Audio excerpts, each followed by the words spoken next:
Let me call the meeting to order. First thing is invocation. Would everybody please stand with us, please? Dear Lord, be with us today as we try to take care of the business of the city of Fort Oglethorpe. Be with this mayor and be with this council. Help us to get the petty politics out of it and look at what's the best in the best interest of our citizens. Be with each and every one of us and lead and guide us to make those proper decisions. In Jesus' name we pray. Salute. I pledge allegiance to the flag of the United States of America and to the republic for which it stands, one nation, under God, indivisible, with liberty and justice for all.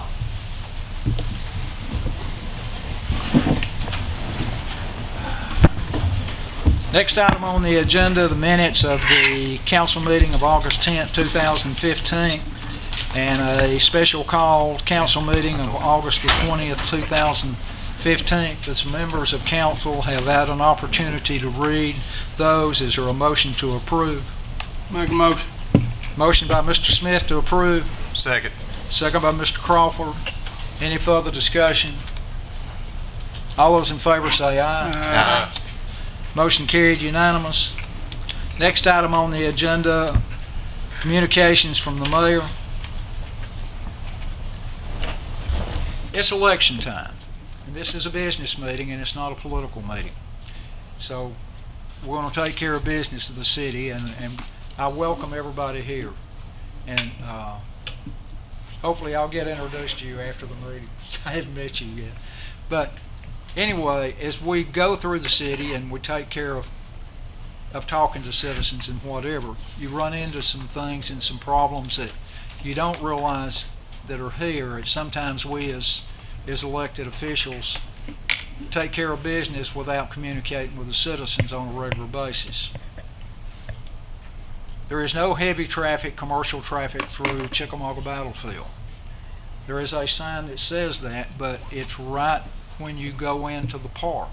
So if you're pulling a 45-foot trailer, you're there and there's nowhere to go except forward. And if the police are out there, you're going to get a doggone ticket. Mr. Goulard, can you check that and put another sign up a little closer out so that a truck will have enough warning? There's no turnaround from where the sign is. Sure, It says no commercial traffic, and it's in that area of the pine trees right as you go into the park, and that's the only sign that I saw. I'll check it tomorrow. Do what? I will check it tomorrow. Thank you very much.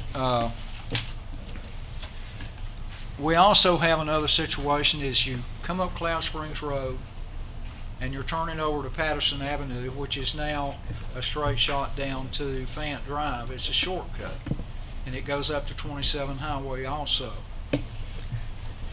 As I was going through the city, I had 2 or 3 people that were complaining about the traffic flow going too fast up and down Winfrey Drive. And be honest, I saw a car go flying by there when I was there, and I'm old and wore out. I don't move real fast, so could you kind of ask the police department to look at that and make sure that traffic on Winfrey Drive is held to the speed limit or close thereof? Yes, sir. Okay, thank you very much. Spoke to Michael Word from GDOT a couple of days ago. Jeff Epperson's going to be here tonight to give us an update on that. There's a meeting in Atlanta on the 21st, and Jeff will give us an update on that tonight. So, and believe it or not, Yeah. that's all the mayor's got. So, next item on the agenda, zoning matters. We have none. Next item on the agenda, first reading ordinance 2015-10. Mr. Goulard. Ordinance number 2015-10, ordinance to amend the 2015 fiscal year budget, which was ordinance number 2014-12 for the city of Fort Oglethorpe. Whereas it is hereby ordained by the governing authority of the city of Fort Oglethorpe that the following shall constitute the amended 2015 fiscal year budget. And the budget amendment will be an adjustment to income on the general fund side in the amount of $560,267.61. Likewise, that same amount, $560,267.61, would be on the expense side. The water and sewer budget would be amended to show an additional income of $59,985.65. Likewise, on the expense side, it would be amended to reflect $59,985.65. Also, the budget would be amended to show the CDBG fund income on the sewer project of an increase of $35,603. And the expense side of that would be for the administration and engineering cost of $35,603.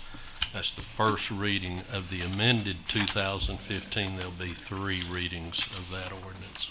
Thank you, Mr. Goulart. Next item, first reading ordinance 2015-11. Mr. Goulart. This is the proposed 2016 budget. It's ordinance number 2015-11. Ordinance to approve the 2016 fiscal year budget for the city of Fort Oglethorpe, whereas it is hereby ordained by the governing authority of the city of Fort Oglethorpe that the following shall constitute the 2016 fiscal year budget. And those numbers are for the revenues. It's projected at $14,240,324. The expenditures is projected for the budget to be $14,240,324. That is the first reading. There'll be 3 readings. In 2 weeks, there will be a public hearing wherein the public will be afforded the opportunity to come and voice their opinions or statements as to their concerns for the projected budget. Also, the proposed 2016 budget is on file in the clerk's office, Carol Murray's office. The public's invited to come and review it between the hours of 8 and 5 p.m. Thank you, Mr. Goulart. Next item on the agenda, resolutions, we have none. Unfinished business, we have none. Reading of the city clerk of any communications, we have none. Next item on the agenda is new business, appointment of a mayor pro tem. Mayor would entertain a motion. Yeah, I'd like to nominate Paula Stennett for mayor pro tem. Have a motion, Ms. Stennett. Do we have a second? Second by Mr. Smith. Any further discussion? Are we sure Johnny don't want it? I'm just kidding. I'm just kidding. Much. I can't walk. I'm just playing. Any further discussion? Mr. Rogers? Yes. Mr. Crawford? Yes. Mr. Smith? Yes. Ms. Stennett? I'm honored, gentlemen. Thank you. Congratulations. We've got a mayor pro tem. Next item on the agenda, General Manager of Republic Recycling, Joe Solomon. Yes. All right. I want to thank you, Mayor and Council, for letting me come speak on in regards to your recycling program. As y'all know, I'm the general manager, been in Chattanooga area over the Fort Oglethorpe contract for over 10 years. We've been servicing the city of Fort Oglethorpe for over 20 years, so we appreciate being able to service your city. Our recycling effort is just give you a little update where we are. Out of about 2,300 customers, potential customers, we're at 134 people participating in the recycling program. The ones that do participate, we hear a lot of great things. You know, hear that all the recycling that we put in it, you know, we're having to push it down because it's every other week service. But most people really just don't know about it. It's been about 2 years since we kicked it off. And so what I have what I'm suggesting to do, if y'all would consider, and our company's willing to give a 30-day trial so that people can just try it. All they have to do is call our office and sign, not even sign up for service, just, give us their address. We'll get them a cart, and after 30 days, if they would like to continue the service, then they can just continue it without calling us back. Simple as that. So I want to share something with you that I think would be the easiest way to do it would be with a door hanger. If you just pass them along, check it out. The door hanger is an easy deal. We don't have to knock on doors. Our driver's already familiar with all the routes. We anticipate if y'all would approve that would take us about 3 to 4 weeks, depending on weather, to get all the door hangers hung. No obligation at all from anybody, just a way to increase the participation and reduce your disposal cost. So I just wanted to entertain any questions y'all might have. Anyone have any questions? Mr. Salmone, Yes, currently the recycle bins are green. they would be green. That's just a generic type of brochure that came from corporate. Okay, So it would be green, and I think the ones that you currently have are all green. They So are. we would keep them all green in uniform. And then if the citizens decided to continue, All they they- would, they would pay That's right. whatever the, The monthly charge is Yeah. quarterly, per month. Any more questions? Joe, thank you very much. Thank you for your time. Next item on the agenda, Lafayette Road update. Is Mr. Epperson here? yes. Come on in, Joe. I'm gonna give this guy a compliment. This guy is a real expert on Mayor, what's going on. before we proceed, I think we need a vote that we want them to do this, Okay. or not. The mayor to entertain a motion. make motion, please. Motion by Ms. Stinney. Do we have a second? Second. Second by Mr. Smith. Any further discussion? All those in favor say aye. Motion carried unanimous. It is now approved. Thank you very much. Okay. Jeff? Yes, now sir. then. My name is Jeff Epperson. I'm the chairman of the Downtown Development Authority, for those who do not know who I am. I am just going to give you a quick update. This is something that the DDA has been talking about doing for a little bit of time, to just come in and periodically give you an update as far as what the DDA is involved in. Especially with the Lafayette Road Corridor project underway, it does make sense for us to make sure that the council and the citizens of the city are aware of what we're doing and how we're moving forward on that. So basically what we did is we had on September the 4th, we had a meeting with our chosen engineering firm for the Lafayette Corridor project, which is Heath and Lineback out of Marietta, Georgia. Several people represented from there came up here, and what their idea was to figure out what the project scope was so they could do their engineering properly, to give us an update of our timing and to figure out kind of where we were in the process. So there were a large number of people that were present. Mayor, thank you for being there, and Paula was there, Derek was there, and Craig was all there. So we thank you all for being there, and it was I think a good meeting. It was quick. We discussed a lot of different things. But the initial, but basically just the summary of the takeout of what we did there was they made sure that they were on track to understand what we had designed and what we had desired for the corridor. They also then wanted to come back and ask us some questions related to, our goal is to do it, of course, in the current right-of-way, without having to have any additional property rights from any of the owners. There were a few minor modifications as to where our drawing was. To move the sidewalk, say for example, instead of being on the outside, was going to move into the center, so we could put a green area with the trees and whatnot there. So they had some very good thoughts just to make sure that we would fit within the right-of-way. They are in the middle of, for those who don't know, they are in the middle of doing a variety of testing on the 0.8 of a mile there. So we have seen a lot of people out, and they've been, per their project cycle, that's supposed to be done by November of this year. And so they are doing, they've done traffic analysis, they're doing testings and a variety of other things. Surveyors have been out there. So that's what they're doing in the process. The biggest phase that will happen is the environmental phase. The environmental phase can take up to 18 to 24 months because this is federal money. They do have to make sure that everything is done from an environmental perspective. So that's the biggest thing that we think we have from a time factor. And so there will, in the meantime, Heath and Lineback will be making sure that the engineering plans go forward during that time frame, so that when everything is completely in from the environmental phase, that we will be ready to go. So that's just a general update. Again, I just wanted to kind of let you know where we were. And is there any questions that anyone might have? Anyone have any questions? It's great, thank you. Okay, thank you very much. Thank you very much, Jeff. This guy's done a fantastic job, too. You have too, Derek. Thank you. Next item on the agenda, 6th Cavalry Museum, Ms. McKeever.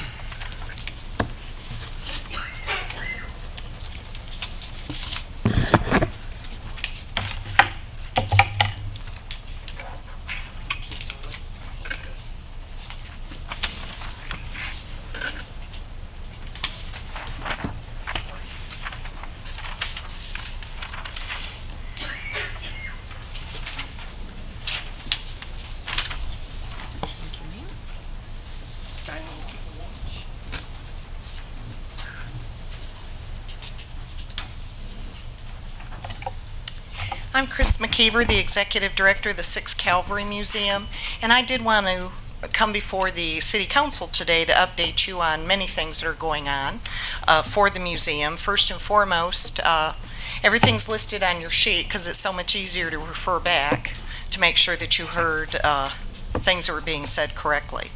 So we are very excited about the renovations that the county, through the SPLOST funding, is doing for the building. And the contract with Stanley Richardson out of Dalton, Georgia, is that the renovations are to be done at the end of September, which would be beyond fantastic. So we got painted over the weekend. The handicap restrooms are just going to be large and wonderful. The lift is here. It takes 3 days to install the lift, which I was surprised by. We did, 5 years ago, Labor Day at the Post ceased to be held for the city as the Department of Community Affairs came back to the Tourism Association with the determination that because it was a local community festival, hotel motel tax proceeds could not be used to fund the event. We came to the City Council at the time and funding was not available, and so last year, after James Rogers fully retired from Dollywood and all of that and moved back to the area, he's good friends with Leonard Fant. Leonard serves on the museum board. And so Leonard came to the museum board and asked if there's any way to bring Labor Day at the Post back, because James really wanted to come and entertain like he had for all those years. And so the museum took on the financial responsibility and the sponsorships to make sure, and organizing to make sure that the event was done.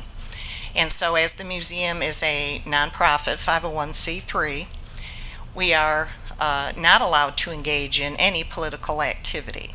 And so the decision was made by the museum board that anyone running for election could come, be a part of the crowd, they could have a booth if they wanted, but then no signs could be put on the polo field, and no candidates that were running for election were invited to the podium or the bandstand to address the crowd.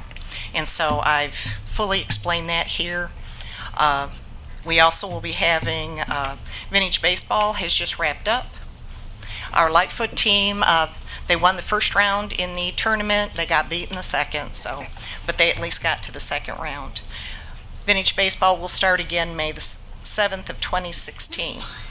Santa's Fund Run to benefit both Walker and Catoosa County Stockings Full of Love will be held October 10th. James again is going to entertain at that. So if you have arts and crafts or would like to be out there as part of that, we very much invite you to come out to be with us. Remembering Our Heroes will be October 23rd and 24th. And the 23rd is a Friday. That is our school day program. And we have partnered with the Chickamauga and Chattanooga National Military Park so that the students, if you're going to take your class away for a field trip, as it was explained to me by the teachers, they need to be at a field trip the entire day so that they go back just in time to put them on a bus. And our program, given the constraints of our building, we could not keep a full program for them for 4.5 hours. And so working with the battlefield, they will spend half their time at the battlefield learning about the Civil War. They'll spend their other half with us. and they'll get back just in time to board the bus and go home. It's a great problem to have when you're turning schools away, and so with additional sponsors and funders, we're going to offer school day again on November the 10th. So all 1,200 fifth graders in Walker and Catoosa County will be able to come, and we're very happy for that. Our public event for Remembering Our Heroes will be on Saturday, October the 24th, and we invite everyone to come out and join us. When the renovations are done, first off, you will hear a lot of happiness around the circle because we will be very thrilled, so we'll let everyone know. I did speak to Leonard Fant today.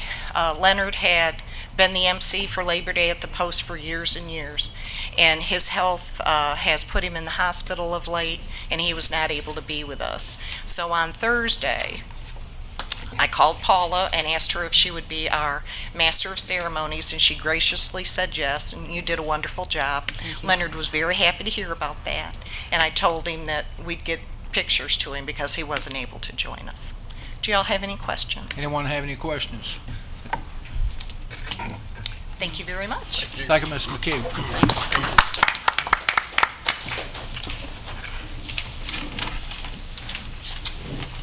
I was at Labor Day at the Post, and it's one of the roles of the mayor of the city of Fort Oglethorpe. We at Labor Day at the Post, and this we've had celebrations at the polo field for as long as I can remember. Barbecues, fire department, all of these things. We had a reasonably good crowd there. The role of the mayor is to welcome the citizens, especially those from outside the city, into the city of Fort Oglethorpe. And that this mayor normally has done those things.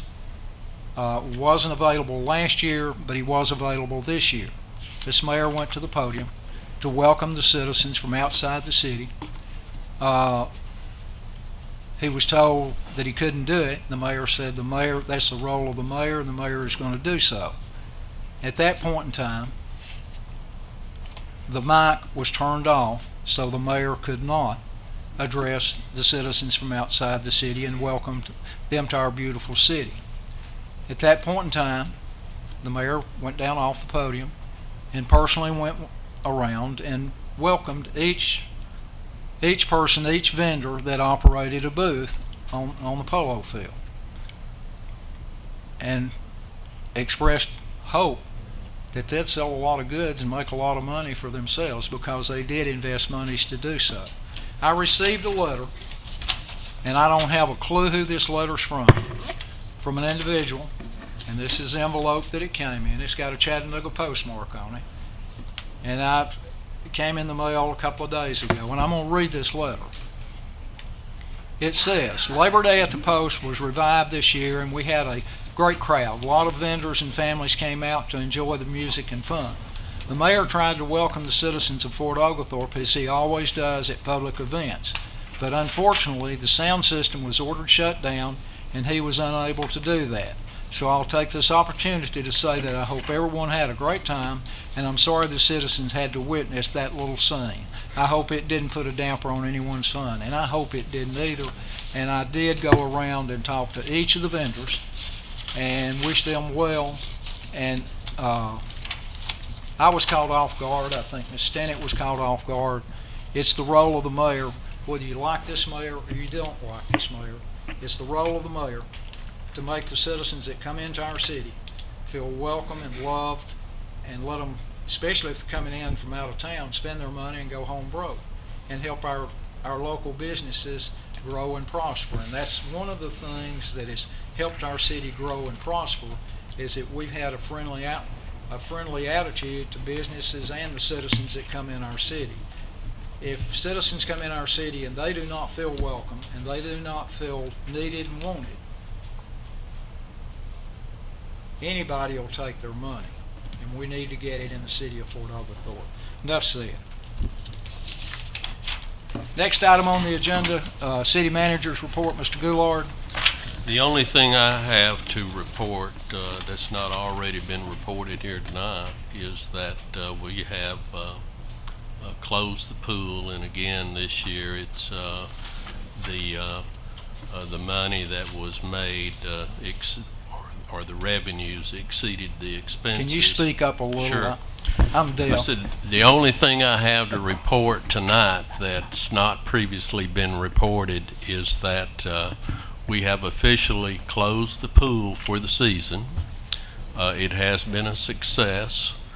It generated $103,000 in revenue, and our expenses was approximately $76,000. For a net profit of approximately $26,000, considering the cost of construction, it being a public benefit when you factor in the depreciation. So it has been successful. Just wanted to report that to you. Thank you, Mr. Goodlord. Anyone have any questions, Mr. Goodlord? Next item on the agenda, City Council comments. Ms. Stanley? Yes, sir. Tomorrow, September 15th, Northwest Georgia Senior Living Expo. I know our home audience won't be able to take care of that announcement, but anybody else, it is tomorrow, begins at 9 a.m., ends at 2. It will include 4th Annual Seniors Got Talent Show, food, crafts, lots of vendors, health screenings, and attorneys available to answer questions that concern seniors. The admission is free to seniors 55 and older. At the Colonnade. I'll leave that up. The Teen Maze begins September 21st through 24th. Please donate your time. See Tracy Morrow or give her a call at 706-965-7818. And if you've never been part of Teen Maze, you need to take advantage of that. It's a wonderful program to help save lives, teenage lives. Our neighbor, the Chickamauga Battlefield Park, is celebrating the 152nd anniversary of the Battle of Chickamauga. Friday and Saturday, September 17 and 18, bicycle and car tours. Check the park's website, www.nps.gov. There's also going to be some living history artillery programs, so get ready to hear some big booms coming from Kelly Field along Lafayette Road. Thursday, September 24th, Lakeview Fort Oglethorpe High School's homecoming parade will be 6:30 on the battlefield. That'll be good. Great thing coming up Battlefield Parkway. As Ms. McKeever said, on October the 10th at the Polo Field, 8 a.m. beginning Santa's Fun Fest, and that does help with Stocking Full of Love for Walker and Catoosa County. Please participate in that. There's a lot of children in our area who unfortunately do not have Christmas without the assistance of Stockings Full of Love. November the 7th, on Saturday at 1 o'clock, the Catoosa and Walker County Patriotic Citizen and Veteran of the Year celebration will be held at the Colonnade at the Memorial. And on November the 14th is the Chickamauga Battlefield National Military Park in Fort Oglethorpe, Georgia's 5K. Last year we had 300 participants. Our goal was 500 participants this year. So please go and see the Chattanooga Track Club's site and sign up for that race. Gentlemen, thank you again. I'm honored to serve as Mayor Pro Tem. And that's all. Thank you, Ms. Dennett. Mr. Smith? No Falcon football. Do what, Mr. Smith?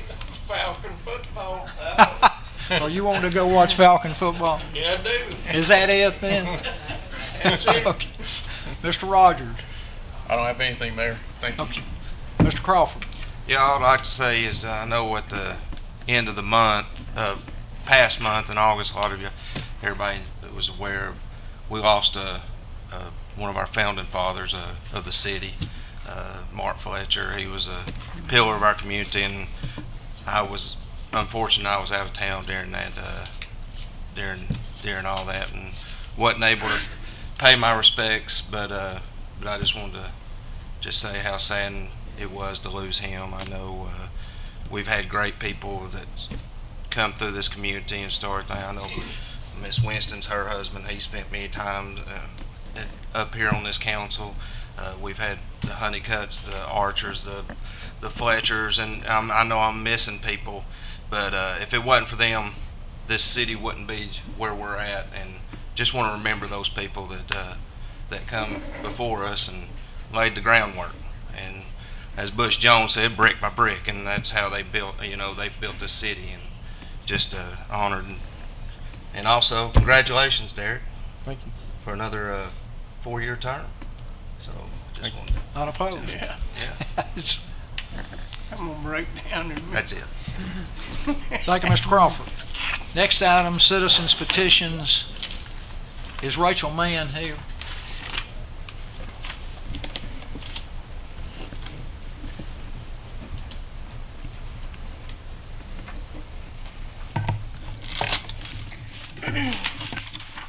My name is Rachel Mann.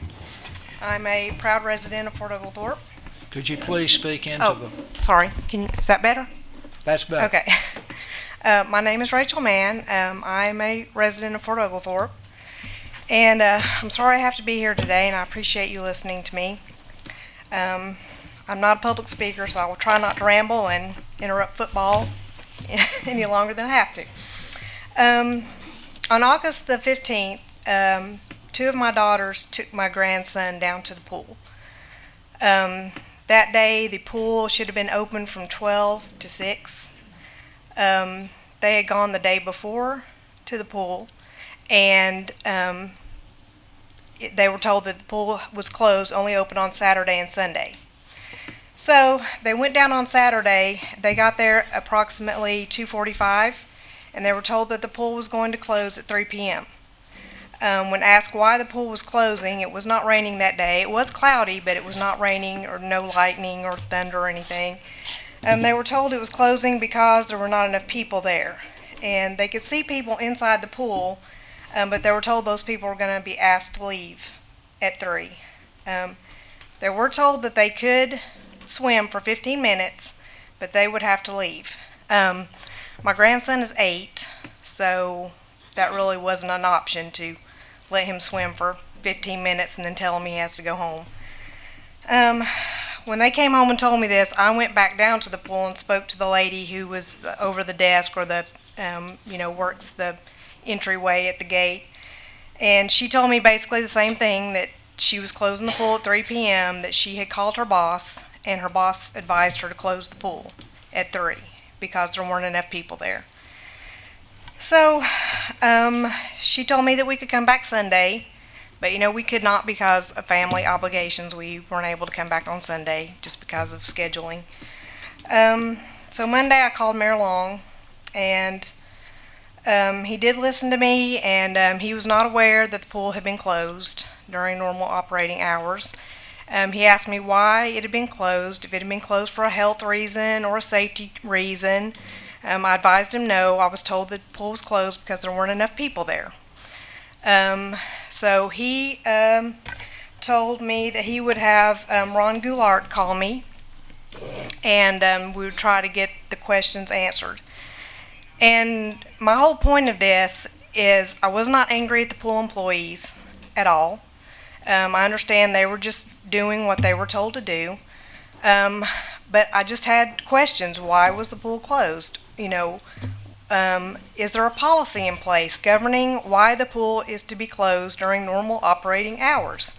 As long as there's no, safety concern with the weather, if there's no health concern, if there's no risk involved to the community, then why is the pool closed? I thought just because there's not enough people there, well, what is the number that you will have to keep it open? To me, that just was not a valid reason to close the pool. So I did. Ron did call me, and he said he gave me a few reasons as to why the pool was closed. I was trying to, speak to him and find out the policy, find out the reason, find out if this could be improved, I don't know.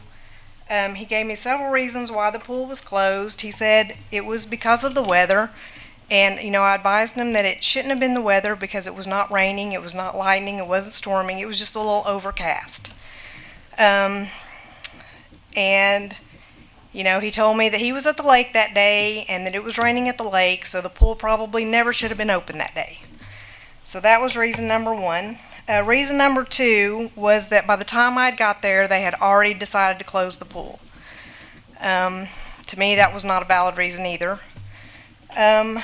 Number 3 was that there was no one at the pool. when we were there, there were a few families there in the pool that were going to be asked to leave at 3 p.m. So there were people in the pool, and we were there. We were there wanting to swim also. Or my daughters and my grandson were there. And I was also told it was not cost effective to keep the pool open with that many people there, with paying the employees.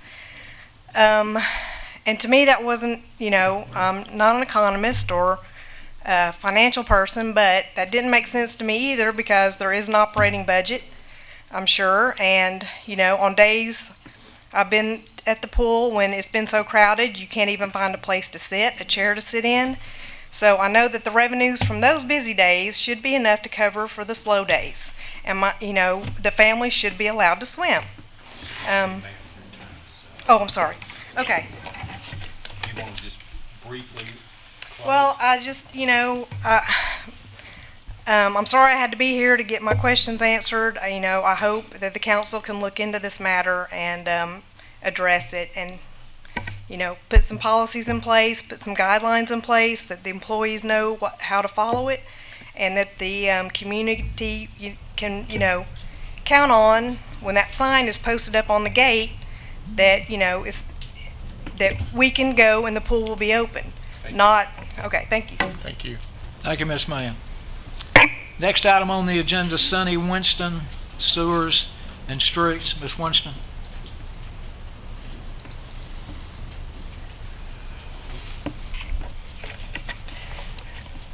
Mayor and Council, my name is Sonny Winston, and I live at 148 Park Drive. I received a notification in the mail from the code enforcement that I had some grass sprigs in the front of my curb, and received a picture of it, which was very little.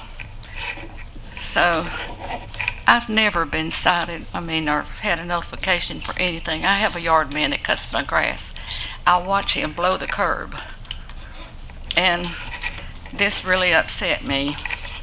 So I decided, I got in my car and I rode the city, and the things I found on the curbs, I've got a bunch of pictures if you want to see them. The things I found, and some of it is still there. As I come along on Elaine Circle a few minutes ago, there's grass all out in the street where they've cut their grass.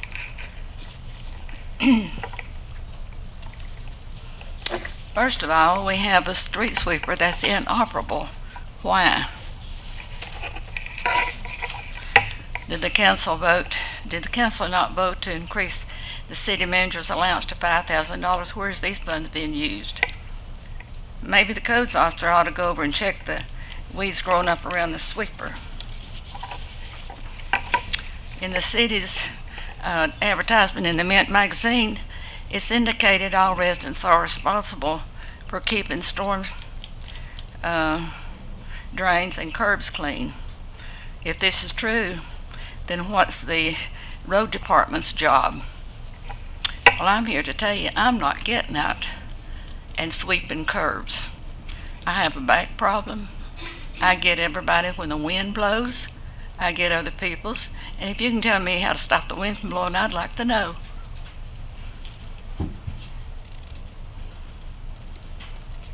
By the way, what is the ad, the city paid for this ad in the Mint magazine?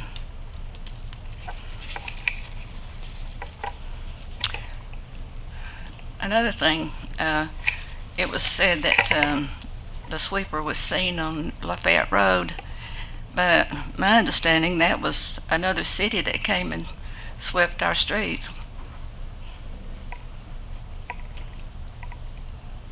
So anyway, I just feel like that I'm being nitpicked at.